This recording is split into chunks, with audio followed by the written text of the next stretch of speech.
Wait, I actually like I've done that with streams before, like on a TV. It's because like you can be there doing its thing, and you're not like in front of a screen and Mm. messing with stuff, so you can be doing other stuff. Mm. Yeah. Yeah. Mm. Yeah. Cool. We're live, Uh, so Oh Oh. well. Hello. just let you know. Hello. Yeah. Oh, hi. Welcome to Three Skulls Tavern. I'm Matt, your host. This is, as you know from being here and following the links and etc. This is our tavern talk for episode 5 of Vaesen. And I'll then hand over to our GM Eric. Cool. Yeah. So I don't have any PvP to talk about now, so which we had just been talking about in a Forbidden Land stream. Not yet, anyway. Not yet. We'll see. I mean, we had PvP last time, so we've already done that in last mystery. Cool. Yeah. So, yeah. I mean, I guess I'll just start off and talk about what. Hold on a second. We have PvP starting in this current mystery. No, it's just Not- a pig. It's just starting. Necessarily. Oh, it's coming. I know it's coming. I It might. know. Come on. Tony It wants to have his revenge for what happened to him last time. Anyway. But That's not really Tony, interesting. I hadn't Amadeo, thought about Amadeo. that. Not Tony. So I'm it's fully just expecting okay. it here. I'm fully expecting Sven Yeah, it might. to don't know. catch We'll a cap see. in his arse. You know, I wouldn't be too surprised. No, I mean I won't be Um, surprised. Anyway, sorry to derail you there. No, you're fine. So what did I prep for last time? Really, I mean, I just oh yeah, first thing is I had talked about providing a map for everyone to look. I kind of mentioned this in our Forbidden Land stream. I kind of thought against it just because I didn't want to sort of nail things down sort of too literally for people, like what's where and everything like that, because sometimes it's nice to have that narrative wiggle room. Yeah. So yeah, it's wait, I didn't provide that. I'm aware of it, and it's working as intended.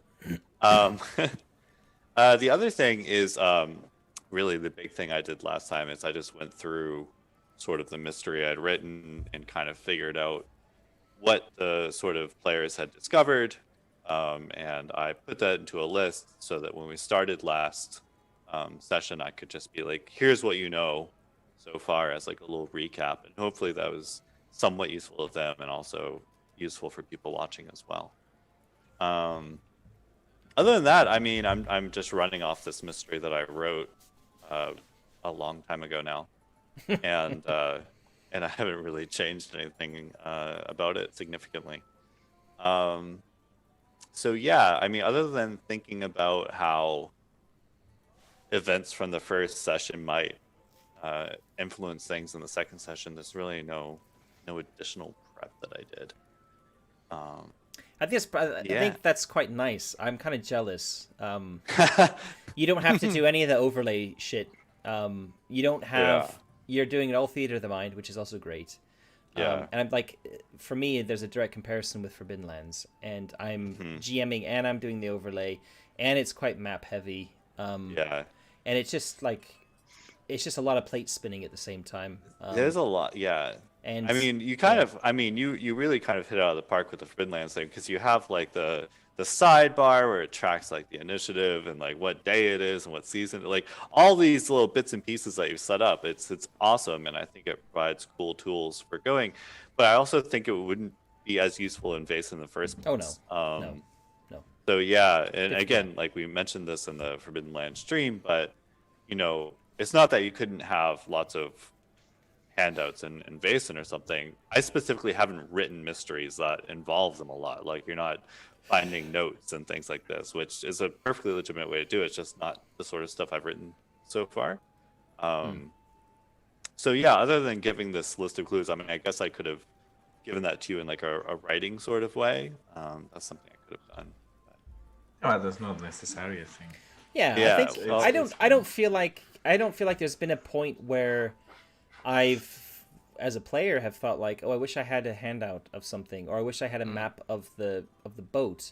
I have thought Yeah. about the map of the boat because you'd mentioned it before, and you'd actually shown me privately like a non-spoilery version of it, saying I have this, because you had said it after the previous session, Yeah. You had said, I do have a map. I'm intending to give it to you to show. Here's what I've got so far. Don't worry, there's no spoilers on it for you as a player.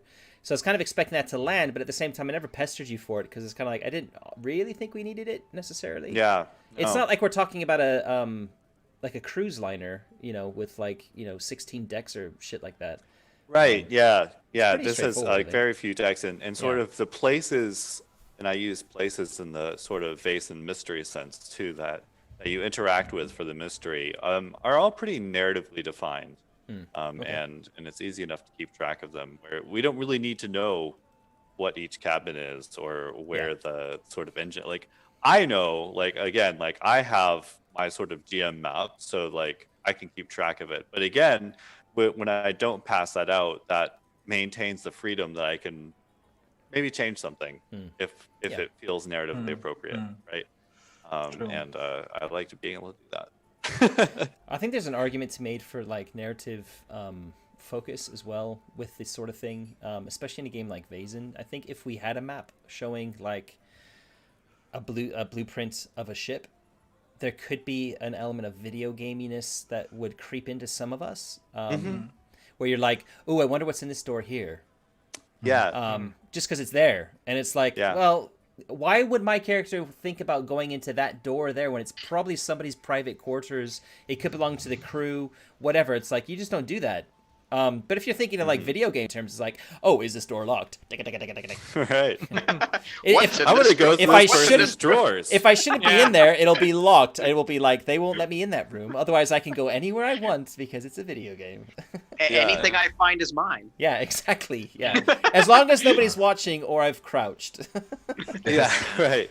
Or the basket over their head. So there's the flip side of that too, which is that you could be in a room and say, "Are there any doors here?" And if it, like at that moment in the story, it seems interesting, like, "Oh, hey, maybe there could be Yeah, a door in sure. here that leads to somewhere else." Like, Yeah. I'm not constrained by you having a map that there's a door there or that there's not. I can be like, "Yeah, there is." Yeah. Go in there and find out what's going on, right? Yeah, So definitely. yeah, I was thinking like there are a lot of ways you can make really cool ship maps, like for things like dungeons and other things in general, but I don't think it's necessary for this at all. No. And I think like, unless it's very very vague, but in that case it's like you get a vague idea of like how many decks and where people are and where this is and that is, and that could have been useful, but it's not necessary.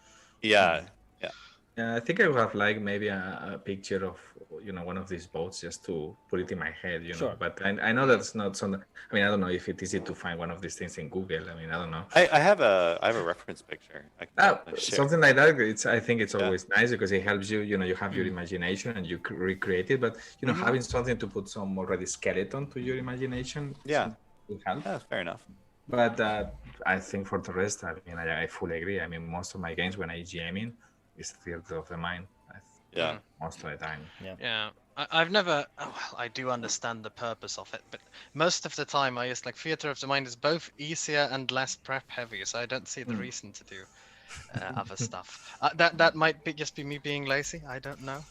But yeah, I like saying things to make the thing work, not showing people pictures. Though I like pictures. It's just the laziness, to be honest. Well, it's a nice way to kind of it's that whole thing about picture paints 1,000 words, and we're as a kind of series of generations used to visual media. So it's kind of nice to sometimes get that visual grounding in things. And I think for games like Vaesen, it's maybe less, or it's kind of maybe a bit easier to do because it's set in our own world. Like it's set in our own world. I know it's kind of sort of alternate history a bit-ish, but yeah, I don't know. For me, it's kind of I think it's easier to do theater of the mind in historical settings because you can visualize this stuff a lot easier. We're talking about a boat with 3 decks on it. It's like, okay, I kind of know what that sort of what probably looks like.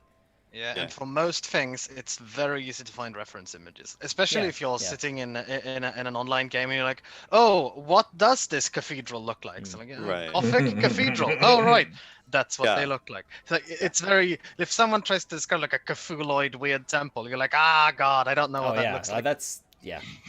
And I think that's the kind of the case. This is kind of exactly what I'm saying for things like this, where it's like we're talking about a boat. There's nothing super special about it. There's no need for, like, we could do it, and it might help some of us a little bit. Would it help us? I don't know. Like, I haven't felt personally the need to see a map of it, because it's kind of, I have in my head what the boat looks like. It's probably nothing like the reference image. But maybe we should all draw a boat and see what we do. Oh God, no! And just No, compare. That'd be at the end. interesting. How did you think was this boat? Like No, this? I have okay, let's go like this. Maybe the exercise is to find a reference image of what you think it looks like, instead of trying to draw. Like, I wouldn't want to draw it either. One of my problems with imagining what it is like I've been in pretty small boats and like relatively small boats, and I've been in very big ferries, but nothing in between. Right. Literally. So like the sort of mid-range thing. More or less. that checks out. You need a giant wheel on the side. That's what you're missing. This is a thing I've And the been thinking steam. about. Yeah, This is a thing I've been thinking about for a long time. This is a Baltic Sea ship, right? Yeah. Steamboats with wheels. I've always been like, have you fact-checked this? Because I have never seen a picture of a steamboat in Scandinavia. Never. It's It's I important. mean, I kind of don't care. I know. It's a thing that existed in the 19th century. There were oceanic liners that were like that. That was good enough for me. Yeah, I think it's because I know there's one that's Norwegian that exists. It's not. It's a possibility. I know that it is. It was like when you first said that, I was like, that's weird, man. But it's actually a thing that I've looked it up later, and it's like that some existed. It's not a huge problem. It's not a huge problem. problem. It's just a little problem. Yeah. That's just me being noticed. Like, Steve, really? Oh boy. Yeah. And now Eric is like, why did I choose Scandinavia? and to play with a Scandinavian. Hey, I'm sorry. Actually, I put in Discord a picture that I use for inspiration. I'm not saying it's exactly like that. I'm not saying it's literally like that, but it's something Very you can look at. nice. Australian. That's probably more like it. Australian boat? So That's nothing what I imagine it to look like, so that's cool. No, me neither, actually. That's Let me try and nice. share the image on That's very cool. Sure. Awesome. thingy here. I think in Scandinavia they look more like this. They That's still really had cool. steamboats though. yeah. Well, look. I mean, I'm sure Scandinavia bought lots of boats from people that. Here's the right? thing. So I don't really care. It was just one thing that I have always wanted to discuss because it's Yeah. a thing I noticed back then. yeah. And it's better to do it here than in a session. Oh, sure. No, I mean that's good. It's good to So know. yeah, I'm showing the image now on the Yeah. on the stream there. So yeah. Yeah. So when I was drawing it up, this is what I was sort of looking at. Very Again, nice. don't take it too literally. No. But it's a An alien inspiration. That's how I Yeah. take it. so yeah. Maybe that puts us all slightly in a more similar place. Awesome. So let's see. I didn't really have like a big list of things to talk about from last session. I guess. I mean, the big thing is there was that sort of fight in the cabin. Is there anything else? I mean, I'll just throw it out there to you guys. Is there anything, beyond this sort of fight, which we might talk about in a bit more in detail, that sort of caught you about the session that you wanted to go back? Yeah, we are very weak in combat. I Very think weak. what caught me by surprise a lot was the headshot. Oh yeah. Yeah, we should talk about That that. for me was like I don't like it caught me. Wait, whoa!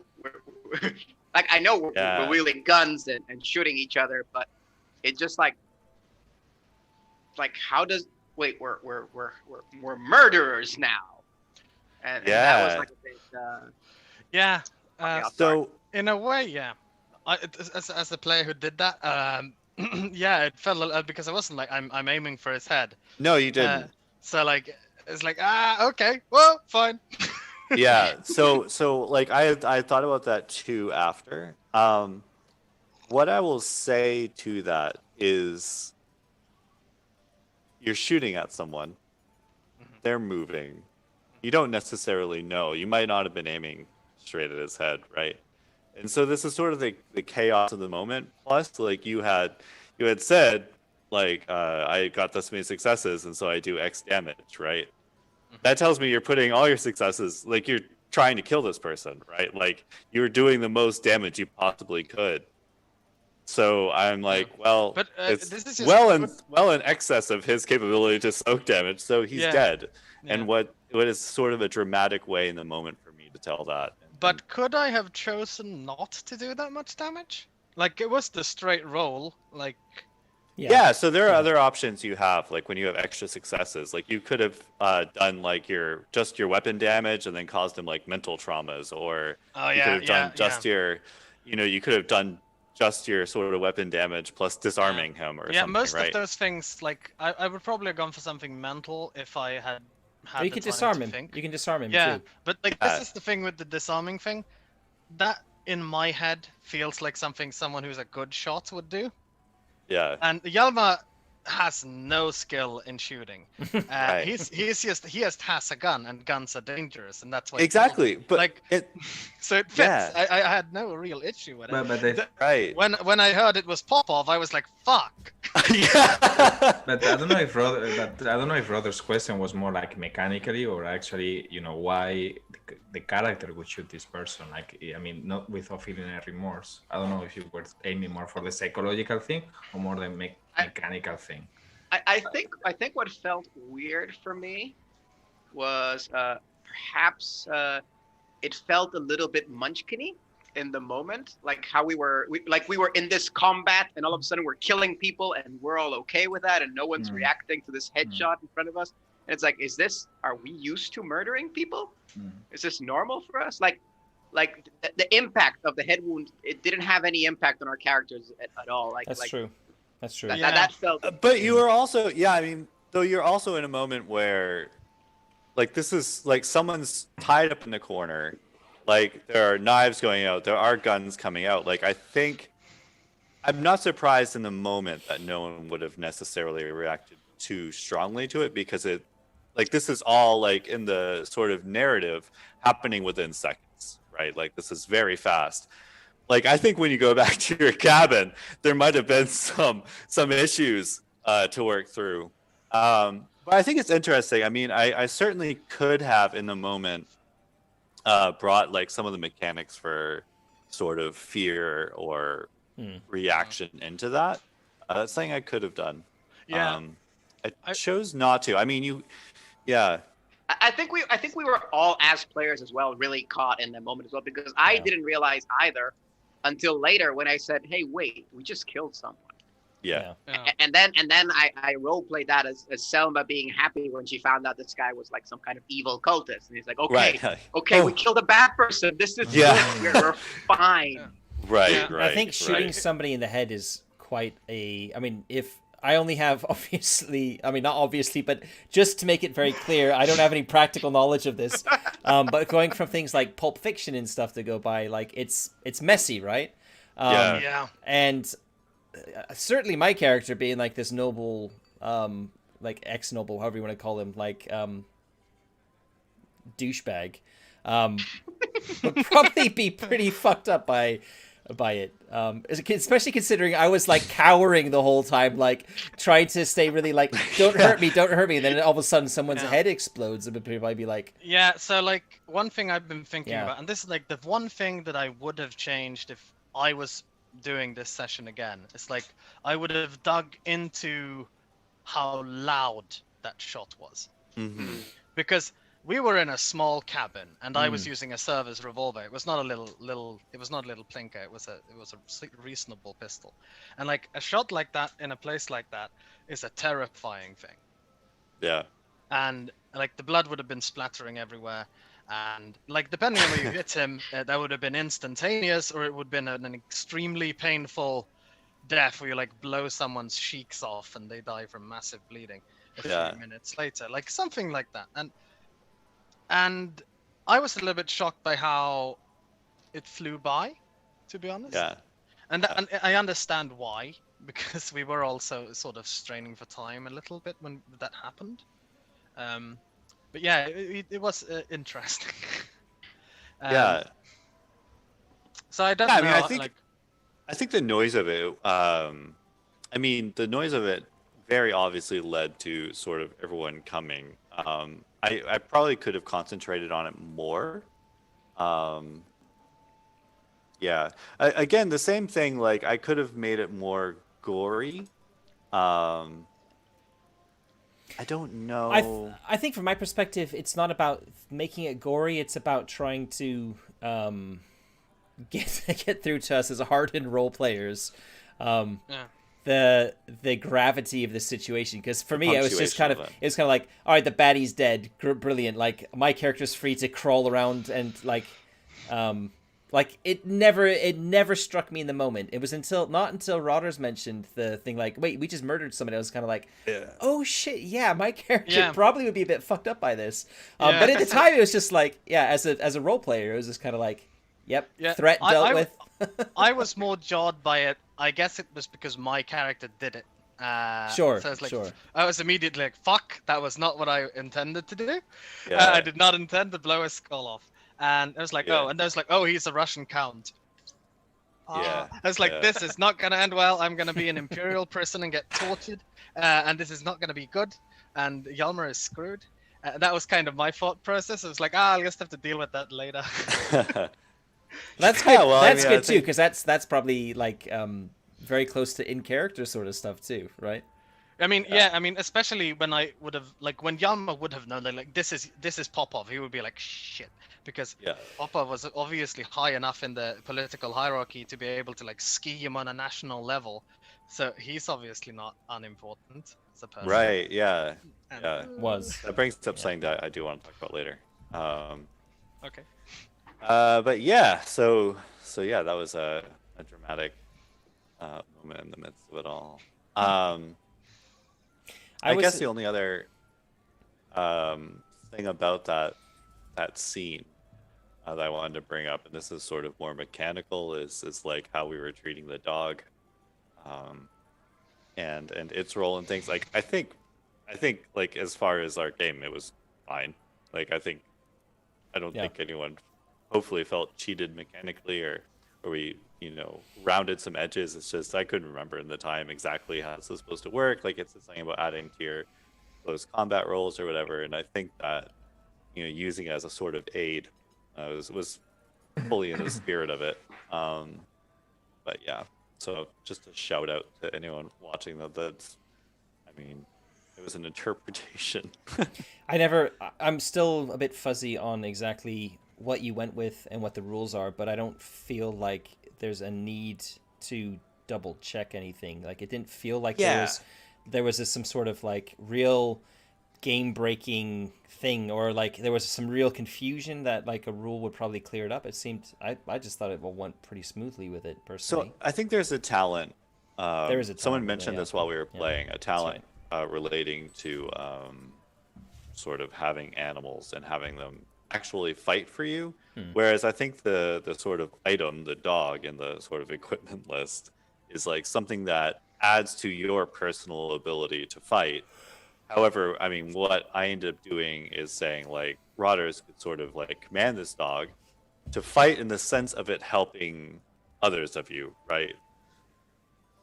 Which is like kind of like a gray area mechanically. But I also I probably should have before the stream, but I didn't go back and check the details. I'm checking it now. That's cool. Yeah. Just because we're talking cool. about rules stuff, and that's kind of what the channel is about. But yeah, I think personally, I think it was fine. Yeah. But yeah, I'm just bringing it up to the extent that we try and So showcase. in the games as they're equipment written. section, you've got the guard dog. There's guard three dog, levels: yeah. a pet, a guard, and a hunting dog. Yeah. And it just says used for vigilance in close combat. Yeah. So there's like instant narrative permission to use that in close combat. If you'd bought the pet dog, it's also able to be used for close combat, but nothing else. So it's kind of like if you're spending your resources on a dog, there's an expectation, I think, from the player who's buying it to be able to use it in combat, regardless of talents, because it's just something that's available to everyone. Is how that looks. The talent, I think, was this one here called Pet, I believe. Is that right? Yeah. Yeah, I'm looking at that now. Yeah, you have a pet that you can use once per session to gain +1 to a test of your choice in a situation where your pet is clearly of use. And I think I think that's a very different thing, which is kind of like you can still have the dog. It still can give you a benefit to vigilance and close combat, but you could also make a narrative argument for that dog to help you in any other test and get a +1 for it because you've got the talent. I think. Whereas if you don't have that talent, you can't. It's kind of like, well, no, your dog is only really meant to help with these two things because you're not bonded to it. You've bought that dog for the mystery, kind of, if that makes sense. It's kind of how I see it. So yeah, that sounds right. Cool. Pretty straightforward, I think, but yeah. Do you feel like that ties in with how we ran it? Yeah. Yeah. I mean, so basically, how we ended up running it is that basically, as Rodders was commanding this, because Rodders wasn't making the test, even though it was their dog. So, so that's kind of like outside of what the rules are sort of saying. However, I was just like, look, I'll give advantage to whomever. Just Rodders had to make a test about getting the dog to do this thing, right? Okay. And so that's how we ended up playing. Which it seems like it's a gray area mechanically. So. Cool. So there was that. There's the I don't think I have anything else to say about the sort of fight in the cabin. I felt it was suitably frenetic and quick and really messy. It was messy. Yeah. It was chaotic. I mean, that was I loved it right. for the chaotic nature of it. It was kind of like good. We were all reacting very, very much like we had no fucking plan. We just, like, I barged the door down. Yeah. Not everyone was on board with that. And it was like, but it's fucking happening right now, so deal with it. And I was like, shit, I don't even have a weapon. Like, what the hell am I doing in here? J'accuse! And, yeah. Fuck. I mean, and that goes back to... yeah, and that goes back to sort of what I had done for prep with this, is that... Okay. I mean, I didn't know, like, we had left the previous session with you outside that door, right? And so, of course, in my mind, I'm going through the different scenarios of how you might deal with that.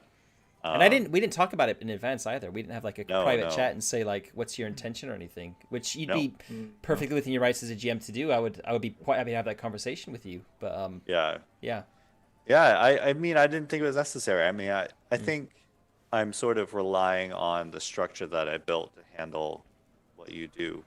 So I mean, this was not written with the intention of the players that ever at any point getting into a melee with these people, but there we are. Here we are. Right. So yeah, and at the same time, it's fine. Like, I'm not worried about the final session, which may be kind of short. I feel like things are getting toward the sort of high drama moment. So that stream might be a little. Unfortunately, that's kind of like how it's going to go. Like, I had hoped. Yeah, I guess that's something I can talk about too, is that I had kind of hoped that maybe we could squeeze everything into this last session that we had done.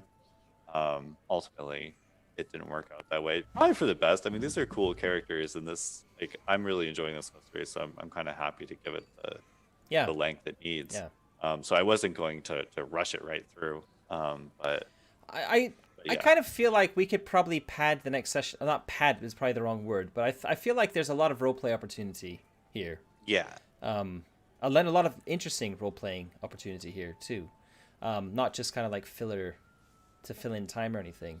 And if we do get through it fairly quickly, for whatever reason, we can always talk about, like, we can kind of tie up loose ends with dealing with the aftermath of the mystery. We can talk a little bit about some of the kind of downtime stuff that happens between mysteries, which you haven't really done previously. We've talked about it a little bit, I think, in a tavern talk as well. We talked about it, and we've talked about it at an intro of this mystery just in passing, kind of. But Yeah. I don't like. I'm happy for that to happen. And if we do, even if that then also is like under the time we've got, then that's fine. We can have a shorter episode. It's not a problem. So Yeah. Yeah. Yeah. So Here's what it yeah, is. that's Yeah. we'll look for with that. And the question is, will there be season 2 again? Don't know. Are we coming back? I mean, Not that's, immediately. Yeah, So this was the that's question. clear. Just to put this in context, Tony asked that question in our Forbidden Lands Tavern talk. It just happened if you hadn't watched it. And I'm the GM of that one, and I was kind of like, well, and this is my channel, so it's kind of like, yeah, I do want to return to Forbidden Lands at some point in the future. I don't know when exactly, but I have every intention of returning to a season 2 of it. This one, it also, I'm not the GM, so it kind of feels. It depends on how Eric feels about things, in the kind of short term. And if you got the time and stuff, whenever it would happen. Right. Yeah. Yeah. It wouldn't be immediately. Well, no, But yeah, I mean, it we'll would. see It going definitely into would the not be next year. immediately. You don't have that Exactly. opportunity. Right. Right. Exactly. So Yeah. yeah, I mean, we'll see going forward. And also, everyone playing. Like I know Rodders, for you, this is kind of not a brilliant time of the day. So whether you still can make the time going forward as well is like another thing. So it's kind of like maybe the group would change ever so slightly if we were to do it again. I mean, there's lots of ifs and buts and what ifs. The way I see this happening, or just to talk a bit about the channel, I guess we've talked about this in behind the scenes, but not really too much publicly. Is that I want to try and keep a kind of a freshly flowing. What's the term? I want to keep a flow of games running, and that means I don't want to have 1 or 2 really, really long campaigns that are running for like 60, 70 sessions with no breaks in between. It's nice to have breaks for everyone involved, and I kind of think this sort of 8 to 12 session length is a really nice length, generally speaking. And these are short. These are to some people, these are kind of like short sessions as well. 2 hours now, going up to 2.5. So I kind of want to do that with this channel. I want to have shorter campaigns and kind of be cycling through them a bit. And there's plenty of games that Free League are kind of churning out. No shortage of games. And The new Alien. eventually we're gonna come back and be like, well, we haven't played Vaesen in a while. Let's get back into it, and it'll be a case of like, I will at first be going back to Eric and saying, do you want to pick up Vaesen again? If you do you want to run the same thing? Do you want to do something a bit different? If you don't want to run it at all, then I might be looking at it, or I might ask somebody else to run it. So I think for this one it's a bit different because it's mystery based. They're kind of like short scenarios that are kind of linked together. It would be interesting to see how the headquarters grows over time, but at the same time, that's not what the game is about. The game is about the mysteries, right? That's the bread and butter of it. But I'm guessing there's also a meta plot in every Free League. There's always a big meta plot, no? That There's is really, going on in I the mean, there background. will be in Vaesen, and I know that Nils has written one. It's not something we have access to. Yeah, it's not in the core book. It's not in the core Yeah, book. there's something hinted. There's some hints about it in the core book, but nothing okay. very explicit.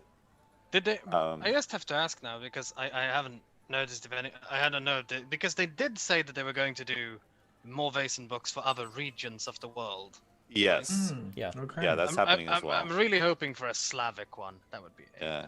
It's like probably. Yeah. Witcher. No, just kidding.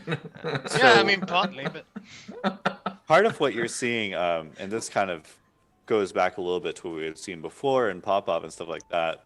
So whilst writing, so the very first mystery was like, let's do a mystery. I'm going to do something sort of like out of the way that's kind of self-contained, not necessarily leading into like a meta plot. This mystery had the first inklings of meta plot that I was going to use for a sort of Vaesen campaign that we're playing, right? You found Popov sort of linked to Simon's character, which I completely forgot about in the moment, which I felt bad about, but we had talked about that. Also, you found like these sort of cult sort of documents and their sort of plan, right? So this is sort of me introducing some ideas I would have used for like a sort Yeah. of larger meta plot, right? Yeah. Okay. So it's funny yeah. that for Vaesen they didn't do a meta plot, no? Because for all the other ones there is a meta plot at the end. No? Tales from the Loop Forbidden doesn't. Lands? Tales from the Loop doesn't have one. And this is the okay. same. Didn't This is know the that. same author. So Okay. Didn't know no, not that. really. And they're And both even in the Forbidden similar. Lands core book, like you kind of have to get Raven's Purge to get like the full But meta it's plot. but Raven's kind of Purge came hinted. out with it, and it actually does implicitly Yes. call out Raven's Purge in the core books. It does. Like it does say, if you want more information on this, look in the Raven's Purge book. So Right. Forbidden Lands does definitely have it there. You just don't. It's just optional. Yeah. Whereas like That's Mutant true. Year Zero, it definitely is in there. yeah. Coriolis doesn't have a meta plot. No. It has a big like galaxy or whatever you want to call it, horizon spanning event that happens to kick off certain things, but it's not. It becomes a meta plot with the campaign, which is a separate book you have to buy. Otherwise, it's a big. Okay. So I'd say, in fact, most of the games don't have them. It's just really Mutant Year Zero. I think I would suggest so. But yeah, if you and look at Mutant Year Vaesen Zero's- as a product, it's and who the author is, Niels Hintze. He wrote Tales from the Loop, and there's a lot of shared ideas in them both in terms of like mystery structure and stuff. And there's absolutely no meta plots in either of them. Kind of episodic nature, I guess. Yeah, Like yeah. an episode and you do it. I think Tales from the Loop. Yeah, kind of. I mean, this one feels a little bit more structured than Tales from the Loop. Okay. In terms of like having a base that you go to between, and that kind of like downtime thing is much bigger thing than it is in Tales from the Loop. It's more detailed. Yeah, you don't upgrade your hideout in Tales from the Loop or whatever. Yeah.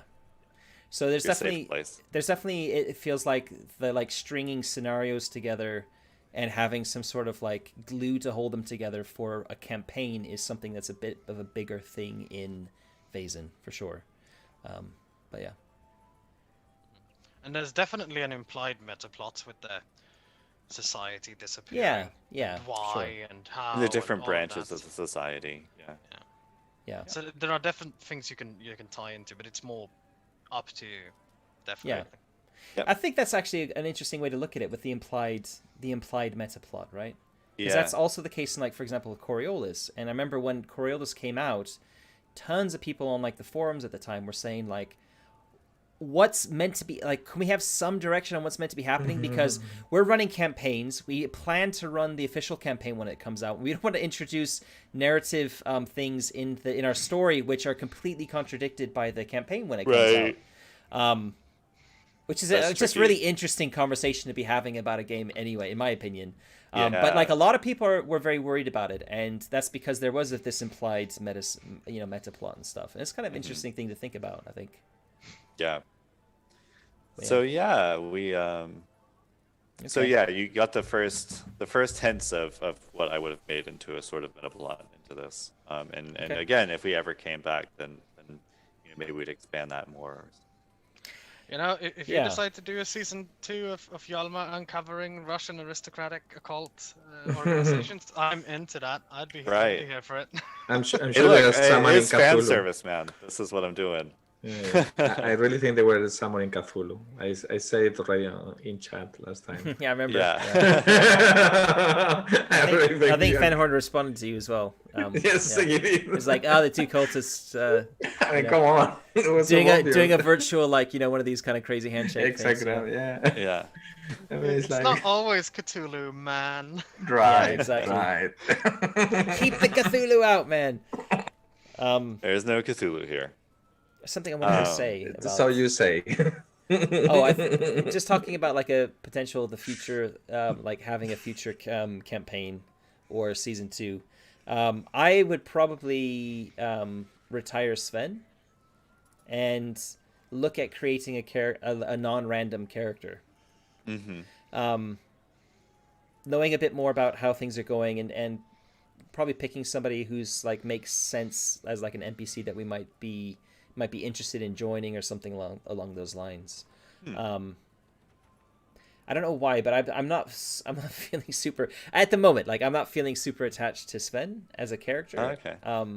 Good to He's know. entertaining. I'll tell you that. He is entertaining, but I get the idea that sort Right. of he is a little bit of an ass, Yeah. Yes. and that make you feel less attached to him. Like if you don't Yeah, that's like maybe that's the what it person is. they are. Maybe that's what it Yeah. is. And like I'm trying to play him like what I consider a spoiled noble would be like, Yeah. who feels this immense level of entitlement, but I'm not feeling like I'm not that sort of a person, so it's like there's a bit of a disconnect where I'm struggling to really empathize with my own character. Maybe Sure. is the way to kind of phrase that.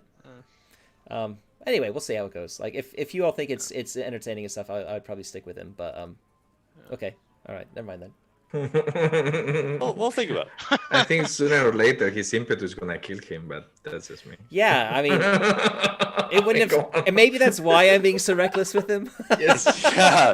Please kill this fucking character, so I don't. Then, yeah, if any character deserves to die, Yeah, it's mine. Yeah. yeah. No argument I there. will say the disguise thing on the ship has been one of the highlights of his character. I really love that he. Yeah, he goes that's around cool. like a- That's I very have enjoyed Sort of- this. I have enjoyed that. Yeah, as well. I Yeah, have to it's say. great.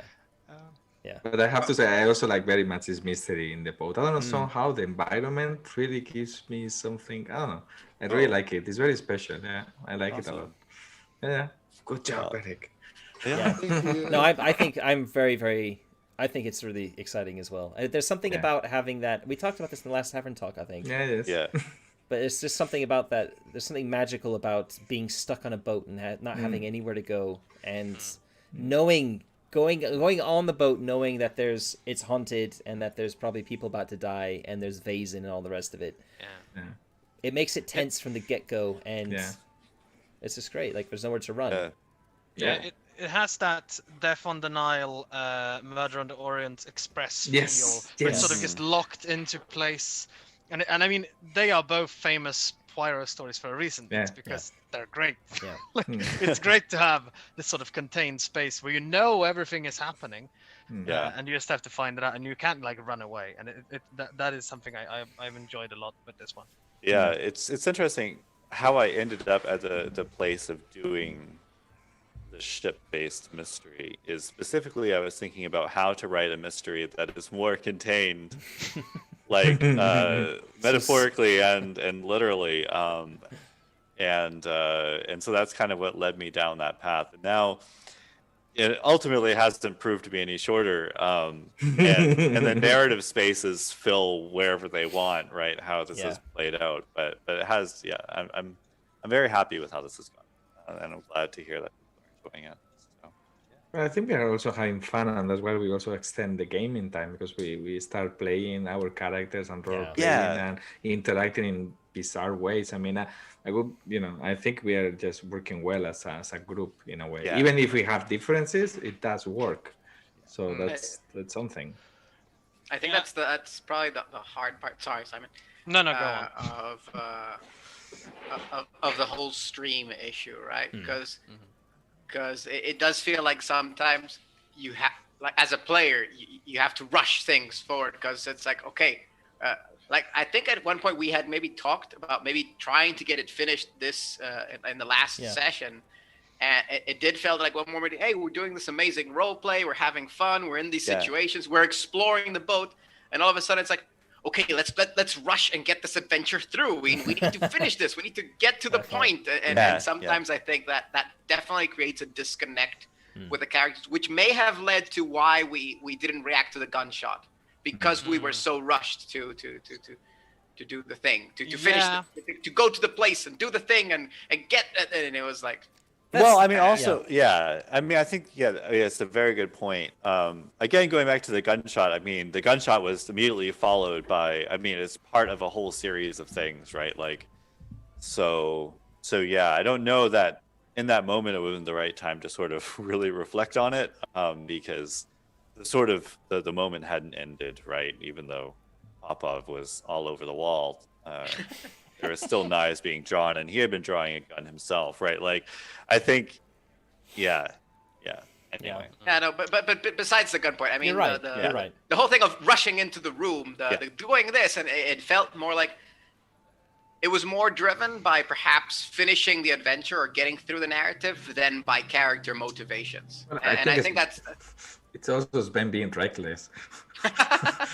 Well, in sort of Matt and Sven's defense, right? Like he had heard like this strange chanting, Yeah. like there's True. right. Like I think that there is a real there's a real sort of narrative drive Yeah. behind it, which Yeah. isn't just pushing I things along. think Yeah, though I there mean- was it did. I'm aware that there was an element of me as a streaming host trying to clip it along. Yeah. And I kind of realized, because I think somebody mentioned, like, because Amadeo just had this like revelation stroke, fainting fit or whatever, and it was kind of like I was just Man, completely fainting ignoring fit. it, like, Not all really right, my all sit. good, let's go, come on, Yeah. plot That's this true. way. I was still coughing water. Yeah. And you're like, yeah, whatever. And also, Yeah, I mean, another thing though, like I am doing as a GM though, is that especially for this, there has to be a sort of ramp up, right?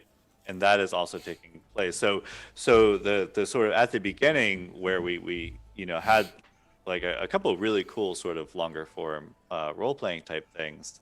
That's sort of a little bit less something we can do now because it implies a sense of calm and normalcy, which we are departing from, right? At this stage in the mystery, we're kind of moving away from that. So yeah, I mean, it's great to take your time with certain little details, and we'll continue to do that. But also, like, we are like, the roller coaster is getting up there, right? So yeah. Yeah, like I don't have a problem with it from a pacing point of view, really, but it is noticeable, and we've discussed this several times before. That like Yeah. a good half hour extra per session would feel helpful, I think, for the pacing. in Which we had some done. ways. Yeah. Yeah. It felt better this time because Yeah. like we had more time to do stuff and we didn't have to worry so much. Yeah. But yeah, but this is sort of a fundamental problem with the Vaesen thing as well, is that it's a mystery and you have so much time in between the sessions sometimes and all that. But yeah, I really liked.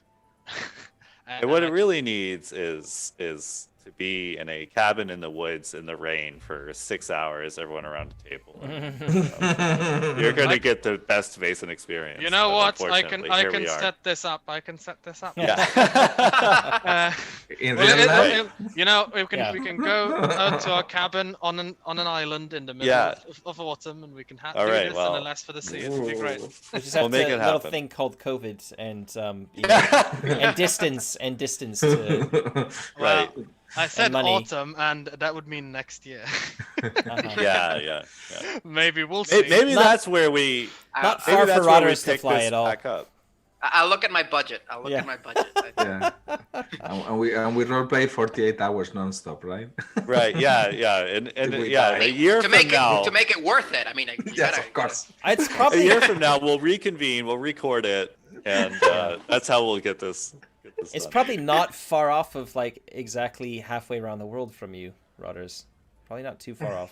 I don't know. I haven't looked, but Probably, pretty anyway. much. Yeah, it's a long way. It's a long way. Yeah. I mean, I think last time I went there, it took about between 30 and 40 hours to get there between stops and airports and everything. Yeah.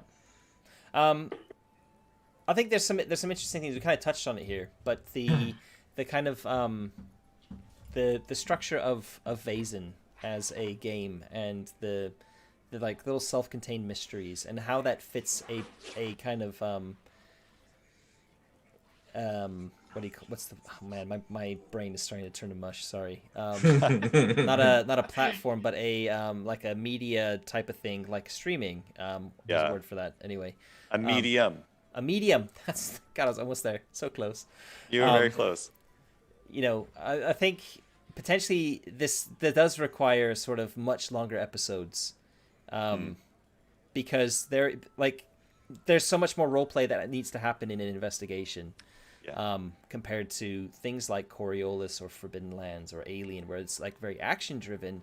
You can it's a lot easier to kind of for I think for GM to craft a story where you kind of ramp up the tension, and you can just throw violence into the mix and it kind of makes sense. Whereas in investigative games like this, you can't really do that. And it's all up to us to kind of explore and role play and kind of figure things out. And I think, yeah, in hindsight, it's probably worth me thinking about for future games as well. Like if we're gonna run Tales from the Flood or Tales from the Loop or Things from the Flood, then I don't know, something to think about. Yeah, I didn't do a random encounter table for the Happy Bosnian. So. No, that would have been like, that would be great though. Like if you were like strange. Oh yeah, people that you could yeah. I like flavorful stuff maybe. Yeah, but yeah.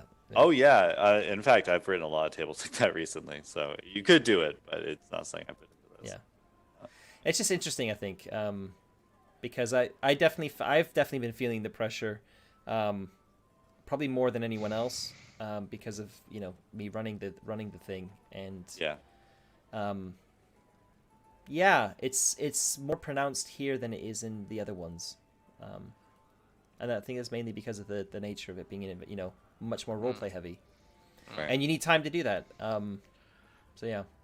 Yeah, I think that if I was to run something like this for a streamed thing, I would do longer and fewer. So I would go for like planning to have 4 sessions and have them longer. So you would do two sessions per mystery, and then you would 2 interlinked mysteries, and that would be it. Sort of thing. When you say two longer sessions, as in like 4 hours each or something. Yeah, something like that. Yeah. So have like 2 mysteries, and you just make them longer. So you have 2 distinct long things that you might be able to chop up. But I mean, just for pacing. There's issues there. Like that makes more sense from a GMing perspective, and for the group playing perspective, it doesn't make. It's not. Anyway, not many people will watch a 4-hour stream. Yeah, that's kind of the thing. I think it works better as a pre-recorded thing. That idea. Yeah, like if you can play together for 4 hours, and you can take a break halfway through where you can record, like you can broadcast it in two separate bits. Yeah. Then that would feel much more natural. I mean, I will say that I am also playing in another mystery game at the very moment that is pre-recorded. So like I Mud have and Bloods. Yeah. Yeah. I'm comparing between those two and how those things work, and I think that works better for these kinds of mystery stories. Yeah. I agree. Just because from format, really. Yeah, and I think that's interesting. Yeah, and if we weren't live streaming, then perhaps that would be an option. Would be to record longer sessions. I mean, assuming everybody's able to. I'm not actually probably able to go that long. I know Tony's not either.